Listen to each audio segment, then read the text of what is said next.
చంపావు కదూ?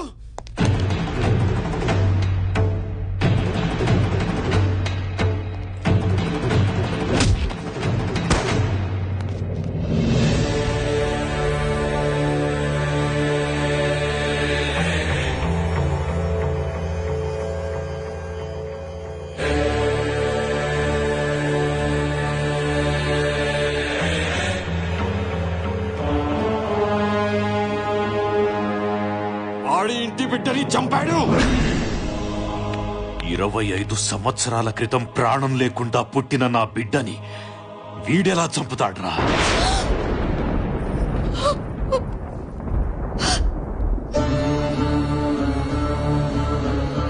జనం కోసం, ఈ ఇంటి కోసం వాడు బతికే ఉన్నాడు, వస్తాడు అని అబద్ధం చెప్పాను. బిడ్డ చనిపోయినప్పుడే సగం చచ్చాను. శత్రువు క్షమాభిక్ష పెట్టినప్పుడు పూర్తిగా చచ్చిపోయాను. వీరుడిగా 25 తర్వాత వస్తాడన్న నీ కొడుకు రావాలి. వాడిని నరికి నీ చేతి తలకురివి పెట్టిస్తా. అప్పటి వరకు నిన్ను చావనివ్వడం, నేను చావను. ఒకవేళ పౌరుషంతో నువ్వు చస్తే నీ ఇంట్లో ఎవరు బతకరు.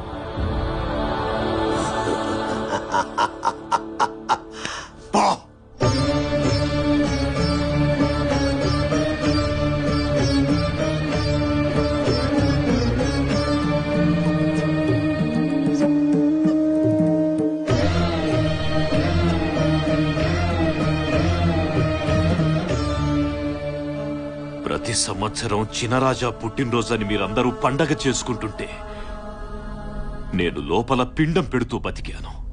దేవుడు ఏదో ఒక రూపంలో వస్తాడన్న నమ్మకంతో అబద్ధం చెప్పాను. దేవుడే వచ్చాడు. వారసత్వ లక్షణం రక్తం నుంచి కాదురా, మంచి చెయ్యాలన్న తత్వం నుంచి వస్తుంది. నీ రక్తం కాకపోవటం ఏంటల్లుడు, వాడు నీ బిడ్డేనయ్యా.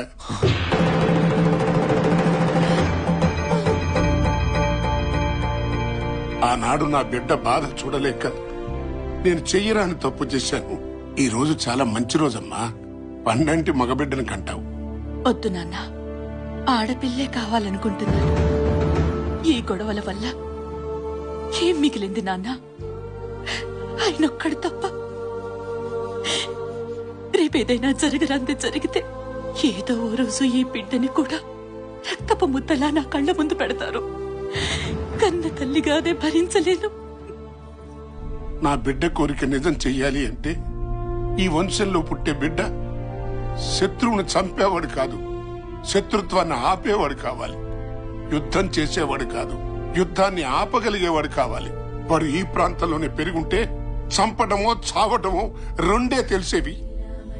కాని వాడికి ప్రాణం విలువ తెలియాలి, బ్రతుకు విలువ తెలియాలి, ఆకలి విలువ తెలియాలి, కష్టం తెలియాలి, కన్నీటి విలువ తెలియాలి అని అనాథాశ్రమంలో పడేస్తే అల్లారు ముద్దుగా పెరగాల్సిన వాడు అనాథగా అల్లాడిపోయాడు. 10 మందికి వెండి కంచాల్లో అన్నం పెట్టాల్సిన వాడు అన్నం కోసం ఆకలితో ఎదురు చూశాడు. పట్టు పరుపుల మీద పడుకోవాల్సిన నా బిడ్డ ఫుట్పాత్ల మీద పడుకున్నాడు.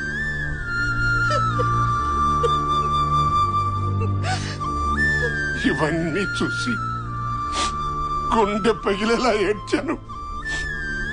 మానవ మాతృడెవడు నువ్వు పడ్డ కష్టాలు పడలేడరా. నువ్వు 0తో మొదలై 100 దాకా ఎదగాలనే ఇవన్నీ చేశానురా. కానీ ఏనాడు నిన్ను వదిలిపెట్టలేదు. ఆఖరికి ఆడబిడ్డతో సహా నిన్ను కాచుకునే ఉన్నావు. నన్ను క్షమించరా.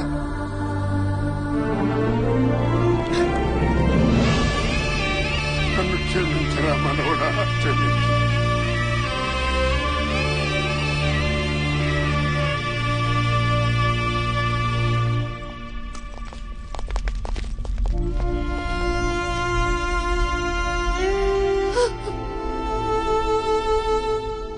అసలు మగ పిల్లలే వద్దనుకున్న నువ్వు జనం కోసం చంపోలేదా చావు అనటానికి నీలో నువ్వు ఎన్నిసార్లు చచ్చిపోయి ఉంటావమ్మా.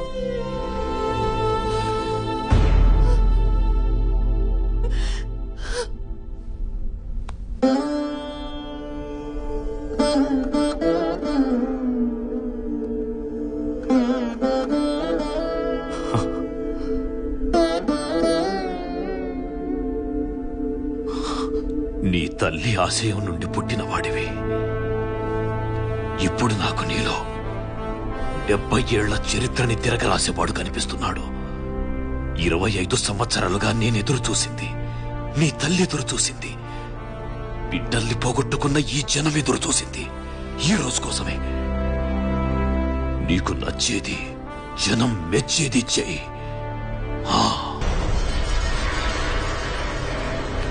జై కొట్టిన జనాల ముందే వాడి తల కొట్టాలి. వాడికి ఒత్తాసు పలికిన ఒక్కడు కూడా మిగిలకూడదు. ఆడా మగ తేడా లేకుండా అడ్డంగా అందరిని నరికేయండి.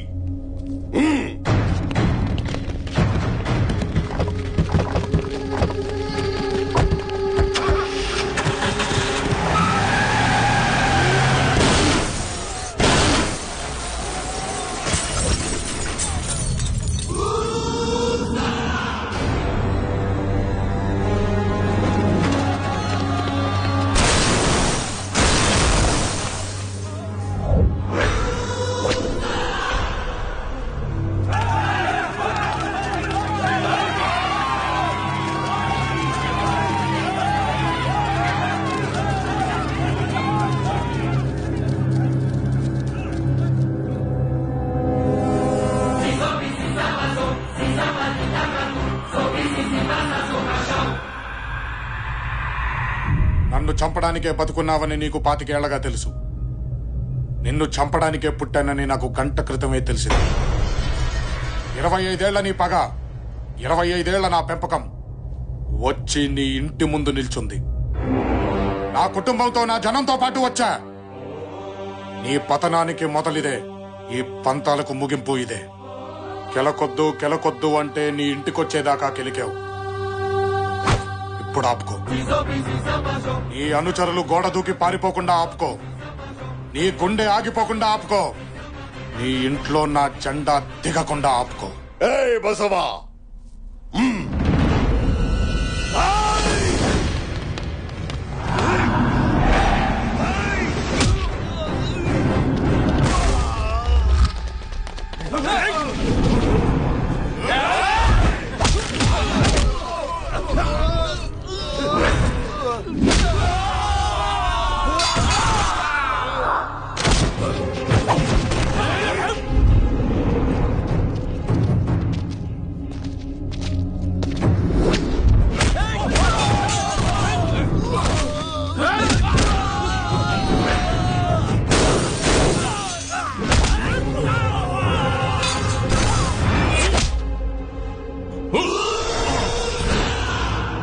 దమ్మున్నాడు నరకాల్సింది వెనక నుంచి కాదు, ముందు నుంచి.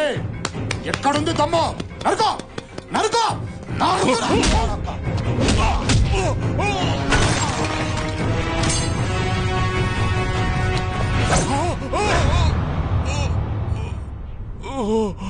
చావు భయం ఎలా ఉంటుందో ఇప్పటికైనా అర్థమైందా? భయంతో వణికేవాడు చావుకి పనికిరాడు. వా బతుకో.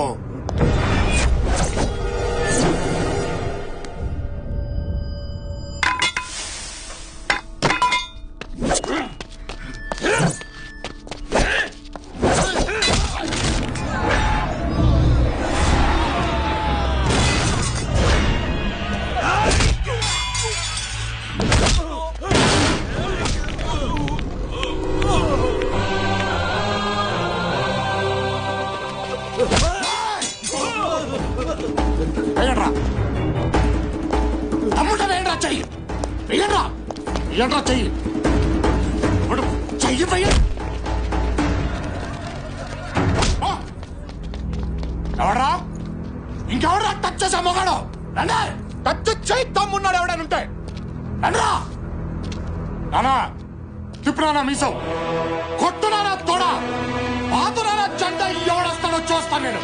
రండి, ఎవడనున్నాడా మొగాడు?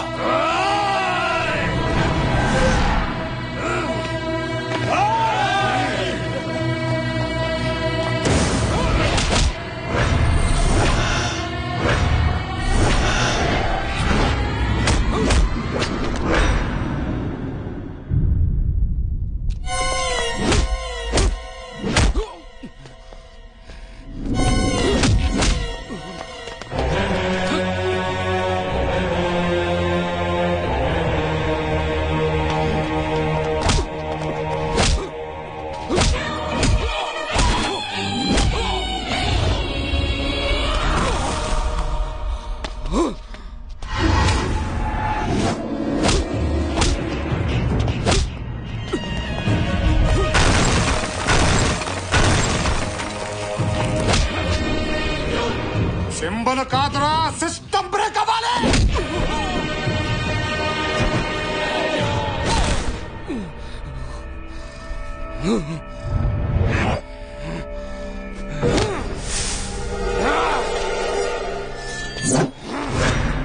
దమ్ము పట్టుకున్న కత్తిలో ఉండదురా, రక్తంలో ఉండాలి.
నరుకో.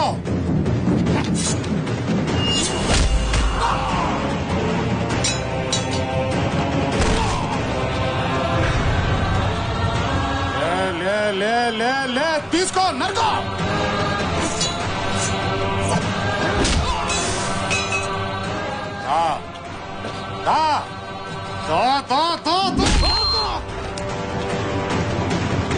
చంపో చంపో.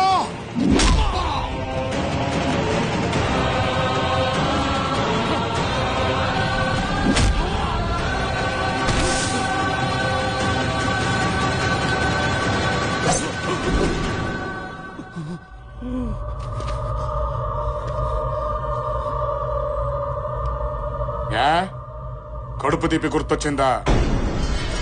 నువ్వు చంపిన బిడ్డల్ని కన్న వాళ్ళకి కడుపు తీపి లేదా?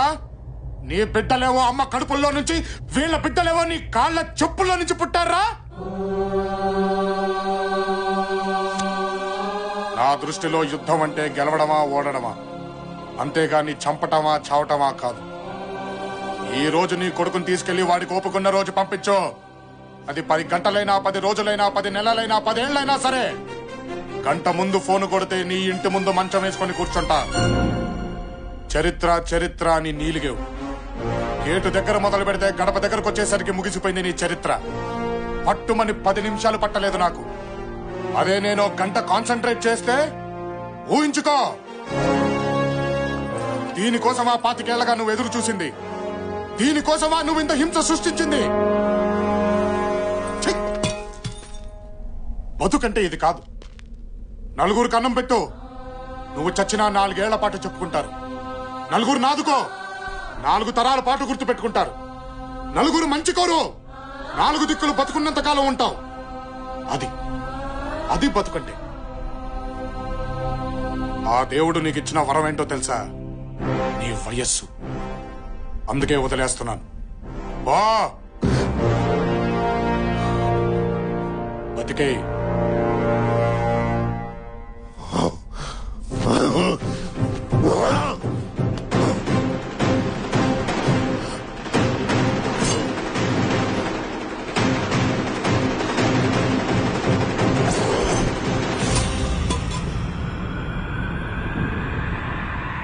ఏంట్ల నా జీవితంలో ఓటమి చూసా, గెలుపు చూసా, చావుల్ని చూసా. కానీ మొట్టమొదటిసారి ఒక మగాడిని చూసా. అహం బ్రహ్మాస్మి అని విర్రవీగిన నా పగర్ని గెలిచావు. నరనరాల్లో నిండిపోయిన నా పగని గెలిచావు. చంపాలన్న అహం నాది, ఆపాలన్న ఆశయం నీది. అహం కంటే ఆశయం గొప్పది. నువ్వే కరెక్ట్. కుటుంబంలో మగాళ్ళు ఎంతమందైనా పుడతారు, కానీ గెలిచే మగాడు ఒక్కడే ఉంటాడు. నీ బిడ్డ మగాడ్రా, నీ వంశంలో ఆత్మలన్నీ కలకలసి రూపం పోసుకున్న దమ్మున్న మగాడ్రా. ఈ ప్రాంతంలో సమస్య ఉందంటే 100 మందిని ఒక్కడొచ్చి అడ్డుచుడిగా ఢీకొట్టాడు చూడు, అది నాయకుడి లక్షణం. అది చూసి ఈ జనాలు బ్రహ్మరథం పడుతున్నారు చూడు, అది నాయకత్వ లక్షణం. ఇలాంటి నాయకుడి జెండా మన ఇంటి ముందే కాదు, జనం ఇంటింటా ఎగరాలి. పాతండ్రా జెండా, ఎత్తండ్రా నాయకుణ్ణి.